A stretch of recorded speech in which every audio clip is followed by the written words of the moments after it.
Primero, algunos aspectos a considerar en el periodo 2020 será que las actividades que se van a programar tendrán como fecha el 22 de diciembre de 2020.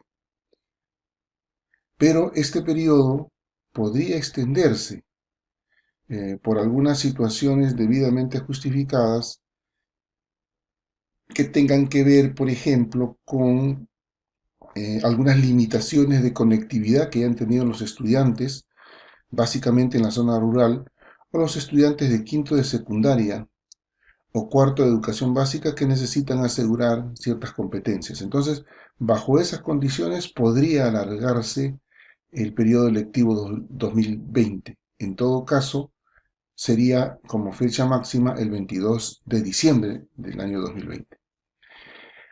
Asimismo, tenemos que considerar que los docentes deberán plantear experiencias de aprendizaje enfocadas principalmente en la coyuntura actual, es decir, a la emergencia sanitaria producto del contagio del coronavirus, no solamente en nuestra localidad, sino también a nivel mundial.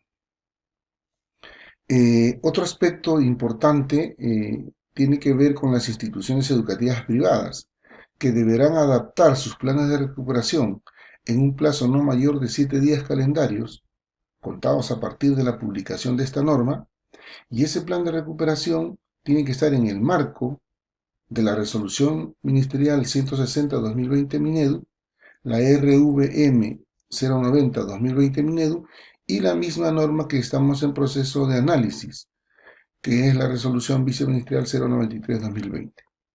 Estas adaptaciones serán informadas y presentadas a las familias primero y luego a la UGEL para que sean validadas y sean objetos de supervisión que estarán dando el servicio educativo a los estudiantes que han decidido quedarse en la institución educativa privada. Otro aspecto importante es que estas actividades deben aportar al bienestar de las y los estudiantes y favorecer los aprendizajes significativos. Asimismo, si un estudiante no ha tenido la posibilidad de continuar, de desarrollar la propuesta a distancia, podrá retomar sus actividades de aprendizaje durante la modalidad presencial.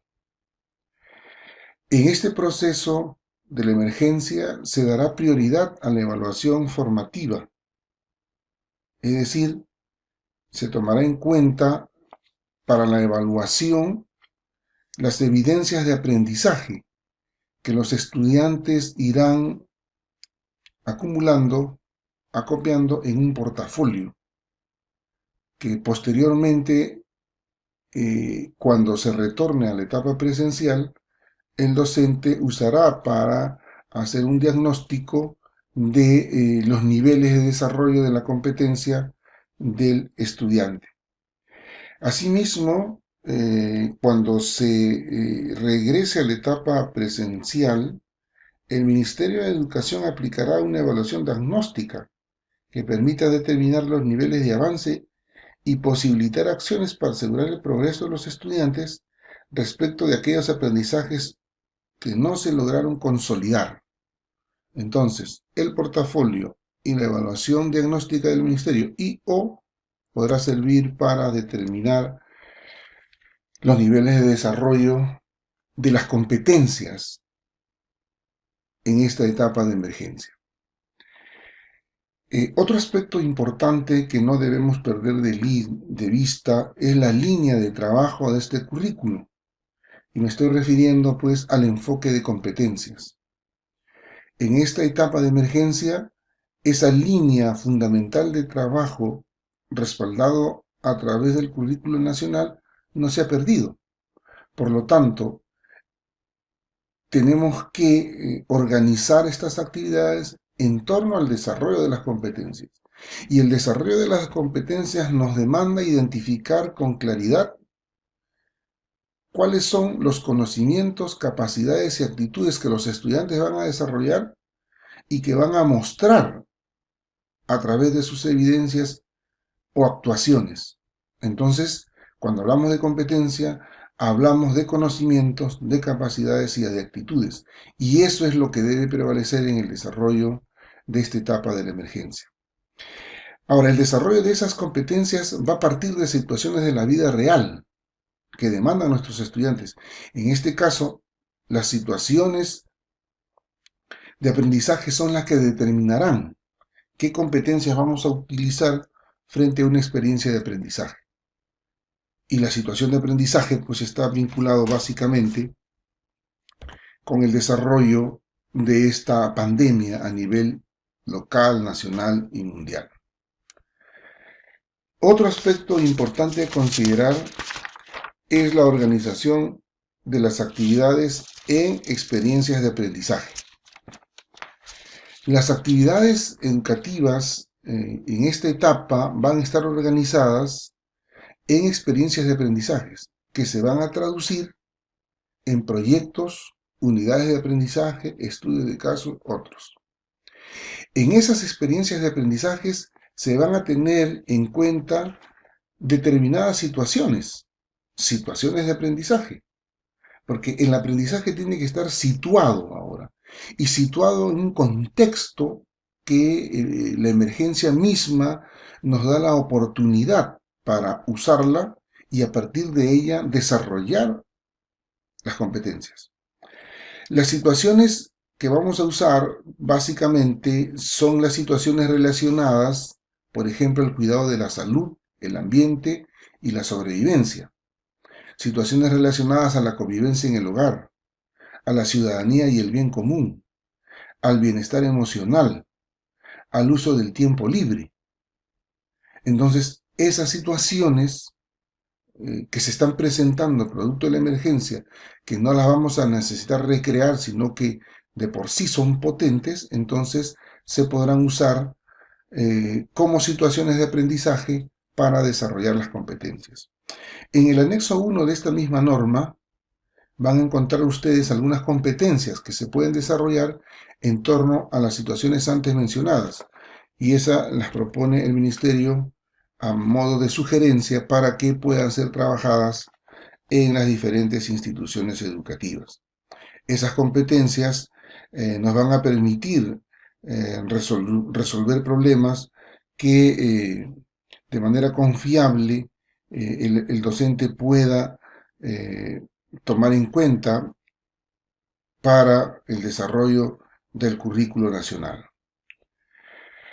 Ahora estamos hablando de otro aspecto importante. Vamos a pasar a otro aspecto importante. ¿Cuáles son las modalidades del servicio educativo, ¿no? El desarrollo de esta situación sanitaria nos permite el día de hoy establecer tres modalidades del servicio educativo. Tres modalidades del servicio educativo. La primera modalidad del servicio educativo que estamos planteando, analizar, que estamos desarrollando a través de esta norma, en la resolución viceministerial 093, es el servicio educativo en la emergencia sanitaria. Es la que estamos en este momento en pleno proceso de desarrollo. Entonces, esa modalidad del servicio educativo en la emergencia sanitaria, como se señala en la misma denominación de la modalidad, se da pues en un estado de emergencia sanitaria.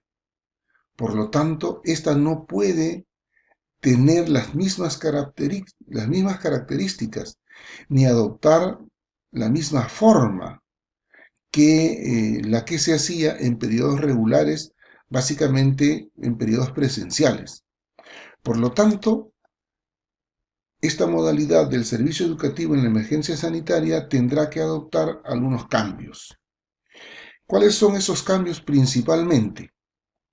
Que se debe alinear eficazmente la labor del ministerio como ente rector, pero esta se debe alinear a las propuestas de trabajo que desarrollen las direcciones regionales de educación, las unidades de gestión educativa local, las instituciones educativas y la de los propios docentes.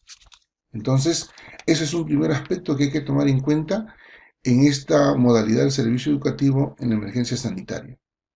Asimismo, poner las áreas curriculares, básicamente las competencias de las áreas curriculares, al servicio del contexto en el que vivimos.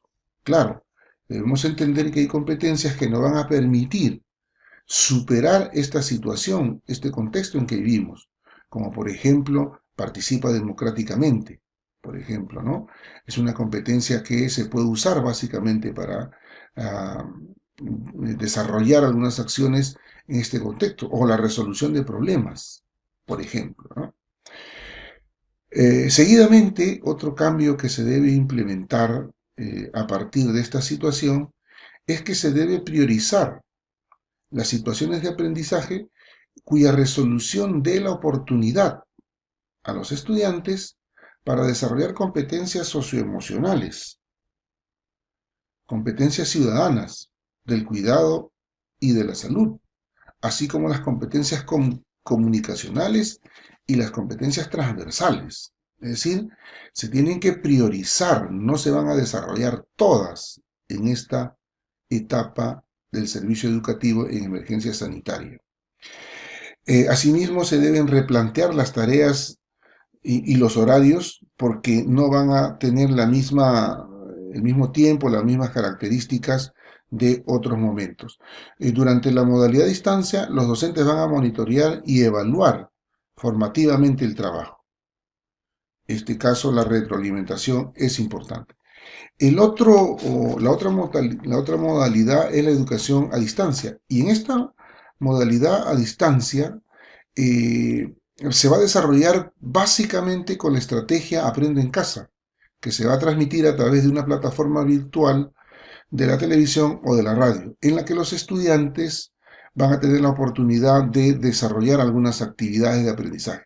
Ahora, los docentes pueden desarrollar algunas actividades complementarias, sí, siempre y cuando se requiere para garantizar una mejor comprensión o para adecuarlo a los niveles de competencia de los estudiantes. En esos casos, si considera necesario, lo puede hacer. Las instituciones privadas también pueden utilizar la estrategia Aprendo en Casa como una estrategia complementaria a la suya. Y finalmente, la atención educativa presencial, que ojalá se desarrolle lo más pronto, pero esta va a depender básicamente de la evolución de la pandemia. Si llegamos al pico alto y luego se controla para poder desarrollar acciones que nos permitan reunirnos de manera masiva, entonces yo creo que ahí tendremos la oportunidad para poder retornar a las instituciones educativas y desarrollar la actividad de manera presencial. Pero lo que es cierto es que en algún momento se va a tener que retomar a las actividades presenciales. También es cierto que la modalidad a distancia se va a mantener en este año básicamente como una actividad complementaria, pero creemos que a raíz de esta experiencia también se va a mantener ya para posteriores años como un elemento de soporte, de complemento para las acciones educativas que podamos implementar en las instituciones educativas.